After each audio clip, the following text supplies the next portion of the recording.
Video देखने से पहले चैनल को सब्सक्राइब करना ना भूलें।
बहुत खुशी है और सोमा घोष जी जो इनिशिएटिव ली है सरेल काबिल तारीफ। बहुत खुशी है क्योंकि गज़ल एक फॉर्मेट है, पोइट्री है और ये बच्चों तक अगर पहुंच जाए तो बहुत अच्छी बात है। मैं भी फिल्मों में कुछ गज़लें गाई हैं, जैसा कि 26/11 में नाना पाटेकर साहब जी के साथ गज़ल मैं गाई, रहमान जी के कंपोजिशन में मैं तहज़ीब फिल्म में गाई। तो गज़ल मुझे बहुत अच्छा लगता है और गज़ल में गायकी होती है, पोइट्री है, आई लव इट। और बहुत अच्छा लगा यहाँ पर घनश्याम वासवानी जी एक मशहूर गज़ल सिंगर हैं, उनके साथ सोमा जी तो बहुत अच्छा गाती हैं और बच्चे को जो जोश देखा मैंने मुझे बहुत अच्छा लगा। लोग कहते हैं कि गज़ल लुप्त हो गई है, लुप्त नहीं हुई क्योंकि आपके बच्चे आज गज़ल सुन रही है। बिल्कुल नहीं लुप्त हुई। अब देखिए ना, फिल्मों में भी गज़लनुमा गीत जो होता था तो लोग पसंद करते थे। आज भी जो कोई अच्छा जो कुछ फिल्मों में गाना बनता है वो गज़लनुमा ही होता है, तो लुप्त नहीं है, लोग पसंद करते हैं। हाँ, लेकिन हमें फिर से उसको और रिवाइव करना है। आपकी फेवरेट कौन सी गज़ल है, किसकी गज़ल है आपकी फेवरेट? मुझे मदन मोहन जी की जो गज़लें हैं, बहुत फिल्मों में जो उन्होंने गज़ल को पेश किया है, जैसे अगर मुझसे मोहब्बत है मुझे सब अपने गम दे दो, इन आँखों का हर एक आंसू मुझे मेरी कसम दे दो। ये तो फिल्मों में है, लेकिन वो जो हम में तुम में करार था तुम्हें याद हो के न याद हो। बेगम अख्तर की गज़ल पसंद है, नूरजहां की गज़ल पसंद है, मेहदी हसन किंग ऑफ गज़ल, जगजीत जी की तो बात ही कुछ अलग है। सिंपलिसिटी में गज़ल को उन्होंने आम जनता तक पहुँचाया।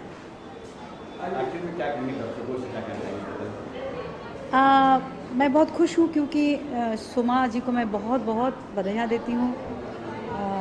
बहुत she is doing a great job, ऐसा होना चाहिए और मैं उनके साथ हूँ। अभी तो मैं चेन्नई जा रही हूँ, मेरा एक तमिल सॉन्ग ए मल्लिप्पू बच्चे बच्चे वाड़द है मचा ए पोवरा पोरे मचा ए पोवरा पोरे, ऐसा इतना बड़ा हिट हो जाएगा, मेजर हिट, A.R. रहमान जी का म्यूज़िक सुपर हिट। तो वहाँ पर जा रही हूँ कुछ रिकॉर्डिंग्स और रोल करूं सर?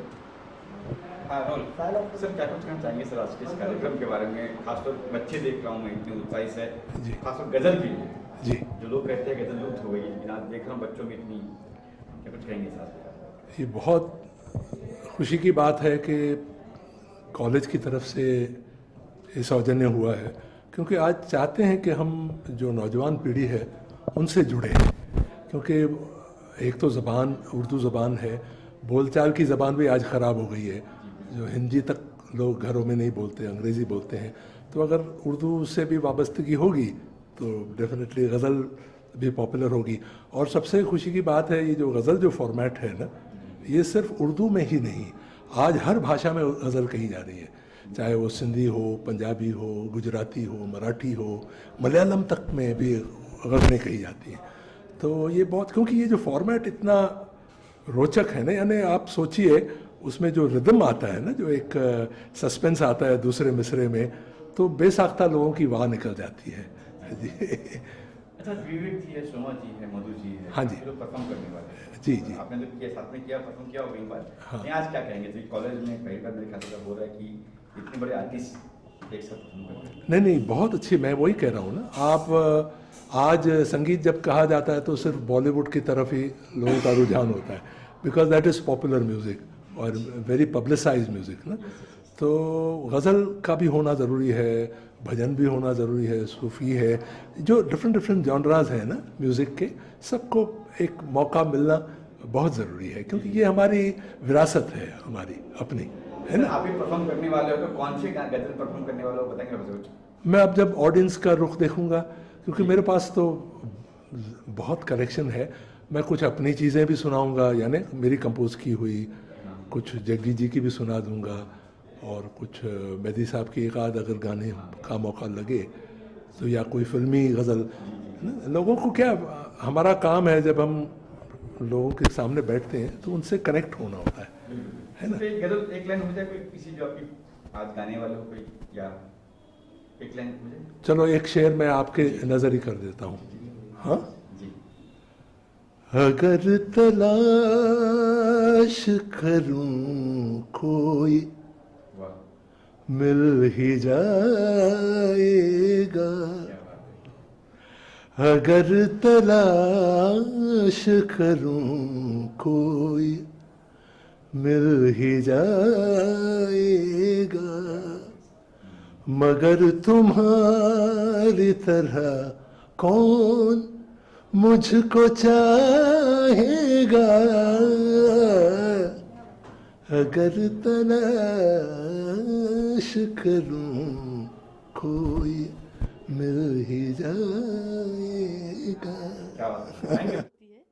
और हर गायकी की एक अपना अस्तित्व होता है और वो बचा के रखना बहुत ज़रूरी है। जैसे कोई मकान बनता है तो रूट वो आपको एकदम पुराने अंदाज से ही बनाना पड़ेगा, क्योंकि नई चीज़ में सब कुछ में गड़बड़ी है थोड़ा सा। सही बात। वो जो पुराने लोग बनाते थे, भीत बनाते थे, हाँ, बच्चे को गुरु घर पे जाके तालीम देते थे कि उसका न्यू अच्छा हो, वो बात है कि हर गायकी सब कोई सब कुछ गा सकते हैं, लेकिन न्यू को, रूट को बचाना और उसको नेक्स्ट जनरेशन को समझाना हम कलाकारों की जिम्मेदारी है। बिल्कुल सही बात। हाँ, और वही काम हम कर रहे हैं ये रूहे गज़ल वर्कशॉप कॉन्सर्ट में, जो कि बनारस में हो चुकी है सनबीम स्कूल में, और कोलकाता में टेक्नो इंडिया में हो चुकी है, दिल्ली में देशबंधु कॉलेज में हो चुकी है, और ये आखिरी पड़ाव था जो बम्बई में हो रही है। और सबसे पहले मैं जो कलाकार हमारे साथ जुड़े हुए इस पर, क्योंकि इसमें पैसा हम नहीं दे पा रहे, क्योंकि स्मॉल बजट में हम इतने शहरों में इतने लोगों को जोड़ना, बनारस में कितने आर्टिस्ट जुड़े थे, वीणा बजाने वाले, फिर रुद्र वीणा बजाने वाले, तार शनाई बजाने वाले सारे कलाकार, वहाँ पर तो 7 दिन का वर्कशॉप किया।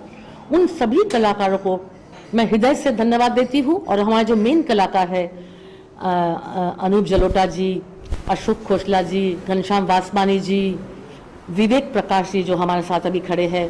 वासवानी जी आप भी आ जाइए हमारे पास। तो हमारे साथ जितने भी कलाकार जो कोई पैसे के लिए नहीं, हमारे साथ जितने भी कलाकार जो पैसे के लिए नहीं, इस मकसद के लिए जुड़े हैं, मैं उनको हृदय से धन्यवाद देती हूँ। पंडित रमेश झूले जी, फिर जाजिम शर्मा और भी जितने भी लोग, सब मधुश्री जी, तो अब नाम ले ही लिया मैंने, और सभी को मैं हृदय से शुक्रिया अदा करती हूँ।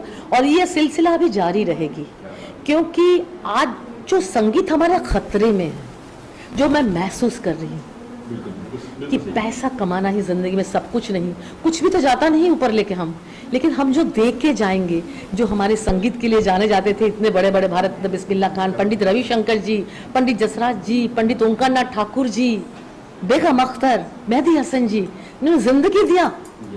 जब खान साहब के अंतिम क्षण में उनको एक रिपोर्टर ने पूछा कि क्या आपकी ख्वाहिश है, तो उन्होंने कहा कि मुझे संगीत ही नहीं मिला एट द एज ऑफ 92। और उन्होंने, हाँ बताइए जरा, क्या वो संगीत को समझते समझते जिंदगी बीत जा रही है। और आज जो ये जो रियलिटी शोज हो रहे हैं ना, उसमें बच्चे बहुत अच्छे गाते हैं, लाजवाब, लेकिन उनको बोलने के लिए ऐसे घनश्याम वासवानी जी जैसे, विवेक प्रकाश जी जैसे जज होने चाहिए। खाली दिखावे की जजमेंट होने से नहीं होगा, ऐसे गुरुजन जब होगा तो एक बच्चे को समझ में आएगी कि संगीत क्या है, क्या है। क्योंकि उनकी क्राइटेरिया होती है कि जब तक वो बॉलीवुड में नहीं गाए तो उनको जज नहीं बनाया जाएगा। ये बहुत गलत बात है। मैंने एक शोज में देखा कि बच्चे को ठुमरी गाने के लिए बोला गया, वो गजल गाया और उसने अल्फाज भी बहुत गलत गाया, और जजेस उसको स्टैंडिंग ओवेशन दे रहे हैं। तो बच्चे का क्या फ्यूचर होगा बताइए। ये सब बातों को सोचते हुए ये जो बड़ा दुख होता होगा, बहुत दुख होता है कि हम लोग जान दे रहे हैं अपने संगीत के लिए, और ये कुछ भी करके लाखों का कमा रहे हैं और हम लोग को पैसा ही नहीं मिलता अब देखिए ना इस बात तालीम भी दे रहे हैं। और हम तो उनके स्टेज में नहीं जा रहे ना, लेकिन हमारे स्टेज में वो क्यों हावी हो गए। वो स्टैंड अप कॉमेडियन, वो तामझाम हमारे सिंपल स्टेज में क्यों आ गए हैं। सही बात है। तो हमारे कलाकार तो अभी परिवार छोड़ के अमेरिका चले जा रहे हैं, यूरोप चले जा रहे हैं कि घर संभालना है। अगर उन लोग चले जाए तो भारत किसके लिए जाना जाएगा बताइए, किसके लिए जाना जाएगा। और इसके पहले हमने लोक संगीत पर पूरा भारत भ्रमण किया था, अब रूहे गजल पे भारत भ्रमण कर रही हूँ। आज अंतिम कड़ी। हम इन सभी कलाकारों को हृदय से धन्यवाद देते हैं, सर झुकाते हैं, नमन करते हैं। हम सबकी तरफ से धन्यवाद। देखिए, मैं ये कह रहा था कि एक बहुत बड़ी बात होती है जो हम सब ने जानी है अपने अपने ज़िंदगी में, अपने अपने जीवन में, कि अगर समाज में कोई बदलाव लाना है तो बच्चों से शुरू करना पड़ेगा। और ये बीड़ा उठाया है शोमा घोष जी की मधुमूर्छना ने, या मधुमूर्छना के माध्यम से शोमा घोष जी ने ये बीड़ा उठाया है कि समाज में बदलाव लाना है। जैसा आपने कहा कि गज़ल लुप्त हो रही है, मुझे लगता है गज़ल लुप्त नहीं हो रही है। गज़ल के बारे में लोगों को जानकारी एक बार दीजिए तो सही।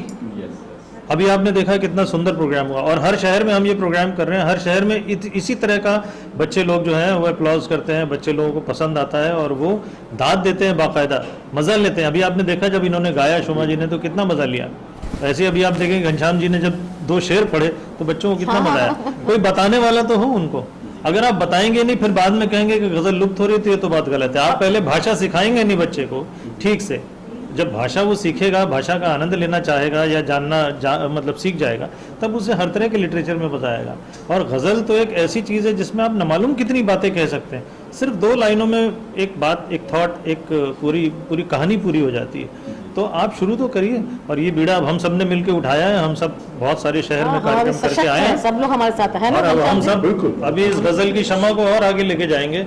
और अभी देखिएगा ये जनरेशन सुन रही है, ये बच्चे सुन रहे हैं, इनके बच्चे भी सुनेंगे गज़ल। समझ बताइए, पहली बार तो लोग काफ़ी सारे ऑर्गेनाइजेशन है, बहुत सारे हैं अपनी मतलब गज़ल को लेके, जैसे आप प्रेजेंट में आते हैं अपना धंधा चलाने के लिए, मतलब काफ़ी सारे रियलिटी शो या शो चलते हैं, पावर शो, बहुत सारी चीज़ें चलती हैं। तो उनको क्या कहना चाहेंगे कि एक होता ना जो उनको मैं यही कहना चाहूँगी, उनके स्टेज में हमारे शास्त्रीय संगीत की बातें हो, उनके कलाकारों को इक्वली, जैसे ग्लैमरस वर्ल्ड के सब फिल्म स्टार को लेके आते हैं, बड़े बड़े मंत्रियों को लेके आते हैं, सेम वहाँ पर शास्त्रीय कलाकारों को वही सम्मान दे के लेके आए। क्योंकि पहले शास्त्रीय कलाकारों का सम्मान सबसे ज़्यादा था। मैं बता रही हूँ कि ओंकार नाथ ठाकुर जी किसी की परवाह नहीं करते थे, वो प्रधानमंत्री को भी बैठा देते थे अपने उसमें से। खान साहब के सामने राष्ट्रपति भी थरथरा रहते थे, हमने खुद अपने आंखों से देखा है। आज ये हमारी कमी है कि हम अपने आप को इज्जत नहीं दे पा रहे हैं, अपने संगीत को हम सम्मान नहीं दे पा रहे हैं। अगर हम सब अपने संगीत को सम्मान देंगे तो हम वही जगह छीन के लेंगे जो मैंने अभी ताशकंद फिल्म फेस्टिवल में मैं गई थी, इंटरनेशनल फिल्म फेस्टिवल, जिसमें सारे वर्ल्ड के खाली फिल्म स्टार ही थे, प्लेबैक सिंगर थे, मैं ही एकमात्र गायिका थी। और मैं जब उतरी गा के 4 ही लाइन गाई थी तो ज़ीनत अमान जी ने कहा कि यू मेड अ डे, आपने पूरा इवनिंग को छीन के चले गए 4 लाइन में। तो इतना ही कहूँगी। बहुत बहुत धन्यवाद, बहुत बहुत शुक्रिया। कहा गया आपसे कि ये कॉन्सेप्ट करना है या किसकी कल्पना थी, ये बताइए कुछ इस बारे में। कॉन्सेप्ट करना है कॉलेज में, गजल की करनी है, गजल का कॉन्सेप्ट करना था फर्स्ट टाइम आपके कॉलेज में आए थे, तब फर्स्ट क्या रिएक्शन था आप लोगों का? बच्चों के सामने गजल इन दिनों शायद लुप्त हो रही है मेरे ख्याल से आप लोग। देखिए, लुप्त तो हम ऐसा कुछ भी कह सकते हैं, लेकिन गज़ल सुन करके जिस तरह से एक लोगों में एक एक्साइटमेंट होता है, थ्रिल होता है, तो मैं इस बात से बिल्कुल सहमत नहीं हूँ कि लुप्त हो रही है। क्योंकि देखिए, जो साहित्य है वो हम किसी तरह से पहुंचा रहे हैं, लेकिन हाँ, आज आपके इस माध्यम से, चैनल के माध्यम से, हम अभी थोड़ी देर पहले ही बात कर रहे थे कि हमारे प्राइम मिनिस्टर हिंदी की बात तो करते हैं, लेकिन क्यों हम स्कूल्स में से हिंदी निकाल रहे हैं? क्योंकि हिंदी रहेगी तभी गज़ल रहेगी, तभी कविता रहेगी। और शोमा जी के साथ मेरा कोलैबोरेशन आज पहली बार नहीं है, बहुत सालों से हमारी दोस्ती है और जो भी अच्छा काम करती हूँ उसमें उनके साथ रहती हूँ। और मुझे लगता है कि हमारे जो युवा पीढ़ी, हमारे यंगस्टर्स हैं, उनको जब तक हमें संस्कार नहीं देंगे उनको मालूम कैसे पता चलेगा। तो ये ज़रूरी है कि हम उनके बीच जाएं, ये अवेयरनेस लेकर आएं। और यहाँ क्योंकि पीडी लायंस कॉलेज बहुत हमेशा से मैंने देखा है कि आप यहाँ की जो ट्रॉफीज़ है, इस कमरे में भी देखिए, उस वहाँ पर प्रिंसिपल सर के ऑफिस में भी देखिए कि यहाँ के जो स्टूडेंट्स होते हैं हर फील्ड में आगे रहते हैं, क्योंकि मैं यहाँ पढ़ा भी चुकी हूँ और मुझे पता है कि यहाँ के बच्चे संगीत हो या कुछ भी हो, हर चीज़ में वो काफ़ी आगे रहते हैं। तो यहाँ जैसे जो चेयरमैन है श्री शरद रुइया जी, वाइस चेयरमैन है श्री कमल रुइया जी और ऑनरेबल सेक्रेटरी हैं श्री कन्हैयालाल सराफ जी, तो जब हमने उनको बताया कि हम इस तरह से बच्चों के बीच में ये करना चाह रहे हैं, तो जब हमने उनको बताया कि हम बच्चों के बीच में हम इस तरह से करना चाह रहे हैं, तो उन्होंने हमारे एक कॉल पर ये डिसीजन लिया। तो हम मतलब पूरा मधु मूर्छना और मैं पर्सनली भी, क्योंकि मैं दोनों ऑर्गेनाइजेशन से संबंधित हूँ, तो मैं बहुत बहुत शुक्रिया अदा करना चाहती हूँ। और मधु मूर्छना का इसलिए कि वो इस तरह का कॉन्सेप्ट लेकर के आ रहे हैं और ऑल ओवर इंडिया कर रहे हैं। तो और जो आपने देखा वहाँ थे जो बच्चे जिस तरह से एंजॉय कर रहे थे, उसका मज़ा ले रहे थे, और मुझे 100% ये विश्वास है कि थोड़े दिनों के बाद इनमें से कोई ना कोई गजलकार हमारे सामने होगा। लेकिन लगा नहीं कि जगह छोटी लगी, जगह बड़ी होनी लगी, लोग बच्चे और आते हैं। तो ये तो फिर उसके बाद में हम ये कहना चाहेंगे कि हमारी गवर्नमेंट को इसमें बहुत ज़्यादा हमारा सपोर्ट करना चाहिए, क्योंकि देखिए आजकल जिस तरह से हर आप ऑडिटोरियम लेने जाएं तो ऑडिटोरियम हर जगह महंगे हैं, साउंड सिस्टम है, एवरीथिंग इज़ वेरी कॉस्टली। तो अगर ये आपको लगता है कि हाँ, तो आप अपने मीडिया के जरिए ज़्यादा से ज़्यादा बात पहुँचाइए और हमें कॉन्टैक्ट कीजिए। हम बड़ा क्या आप बोलिए, हम तो जितना बड़ा बीके से नहीं करना चाहेंगे, क्यों नहीं करना चाहेंगे, पर हमारी जितनी मतलब क्षमता थी उतनी हमने किया। और बिकॉज हम कोई डेट पर करना था तो आज, लेकिन आप ये देखिए कि हमको एक बोलते हैं ना कि हर चीज़ से हम सीखते हैं, बच्चा पहला कदम चलता है तो सीखता है, तो हमको समझ में आया कि वाकई और बड़े ऑडिटोरियम में होना चाहिए। तो आप ये देखिए, यही आपने खुद अपनी बात को वो कहा कि इतनी छोटी जगह थी, पूरा पैक था पूरा, तो बीके से भी पूरा पैक होगा। तो Madhu Murchhana PD Lions College के लिए हम बिल्कुल we should cheer up, because इतना अच्छा एक उन्होंने प्रयास किया और शोमा जी इसको ऑल ओवर इंडिया कर रही हैं। बॉम्बे में ये पहला था और पीडी लायंस कॉलेज में ये हुआ है, तो ये बड़ी बात है। लेकिन सबसे बड़ी बात है कि हमारे भारत के सैनिक के लिए हम कहते हैं ना कि 100 के बराबर होता है, तो ये जो जितने भी बच्चे थे वो 100 के बराबर थे। जी, थैंक यू सो मच। क्या कुछ कहना चाहेंगे इस कॉन्सेप्ट के बारे में? आपने देखा विवेक जी का, हाँ, मैं सबसे पहले तो बहुत बहुत आभार प्रकट करता हूँ पद्म श्री डॉक्टर सोमा घोष जी का, जिन्होंने मुझे यहाँ पे एक सुनहरा मौका दिया आकर सुनने के लिए। और पद्म श्री डॉक्टर सोमा घोष जी जो आज उन्होंने एक अभियान शुरू किया है भारतीय सभ्यता, संस्कृति और संगीत को बचाने के लिए, तो बहुत ही तारीफ काबिल है।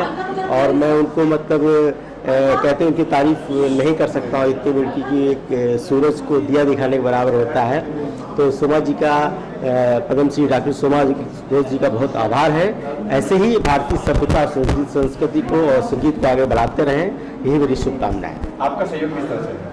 मेरा सहयोग ये है कि मैं भी लास्ट टाइम रूहे गज़ल दीदी के साथ में 2018 में कर चुका हूँ, और उसके बाद में अभी लास्ट टाइम हमने एक याद बिस्मिल्लाह पद्मश्री सुमा घोष जी के साथ में किया है, और मैं रूहे गज़ल में बिल्कुल के साथ में जुड़ा हूँ। और आने वाले समय में बहुत बड़े बड़े कार्यक्रम हम देश और विदेश में पद्मश्री डॉक्टर सुमा घोष जी के और सारे लोग मिलकर करेंगे।